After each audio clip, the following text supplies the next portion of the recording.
સુરતના પાલ પોલીસ મથક હેઠળ એક અબજોપતિ પરિવારની મહિલાને જીમ ટ્રેનર દ્વારા બ્લેકમેલ કરવાની ચોંકાવનારી ઘટના બની। સિટી લાઇટ વિસ્તારના જીમમાં ટ્રેનર તરીકે ફરજ બજાવતા શબ્બીર અજગર ટુંકવાલાએ મહિલા સાથેની ખાનગી ફોટો પાડીને તેને પ્રેમ જળમાં ફસાવી આરોપીએ ફોટા વાયરલ કરવાની ધમકી આપી મહિલાના પતિ પાસે 5 લાખની માંગણી કરી અને પતિને જાનથી મારી નાખવાની ધમકી પણ આપી। ઉલ્લેખનીય છે કે તાજેતરમાં જ એસઓજી પોલીસે જીમ ટ્રેનરો સાથે મીટિંગ કરી શિસ્ત જાળવવા સૂચના આપી હતી। આ મીટિંગના આધારે જ પીડિત પરિવારે એસઓજી પોલીસનો સંપર્ક કર્યો, જેના પગલે પોલીસે તાત્કાલિક કાર્યવાહી કરી આરોપીની ધરપકડ કરી લીધી છે।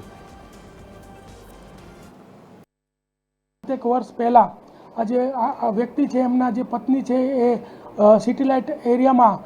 પૂજા L1 કરીને જે જીમ હતું ત્યાં જતા હતા અને એ દરમિયાનમાં આ જે વ્યક્તિ છે શબ્બીર અજગર ટ્રંકવાલા એની સાથે સંપર્ક થયો। ત્યારબાદ એમની નજદીકી વધી અને ત્યારબાદ આ વ્યક્તિ વારે ઘડીએ આ જે આગેડ છે એના ઘરની આજુબાજુ, આ મહિલાના ઘરની આજુબાજુ એથર જે એનું બાઇક છે લઈને ફરતો હતો અને આજથી 7 મહિના પહેલાં આ વ્યક્તિએ એમ કીધું કે ભાઈ જો તારી પત્નીના વિડીયોઝ ફોટોઝ પણ મારી પાસે છે અને જો એ વાયરલ ન કરવા હોય તો તારે મને 5 લાખ રૂપિયા આપવા પડશે અને એમ કહીને જતો રહેલો। ત્યારબાદ એ ફરીથી 2.5 મહિના પહેલાં મળેલો ભૂલકા ભવન સ્કૂલ પાસે અને ત્યાં પણ એને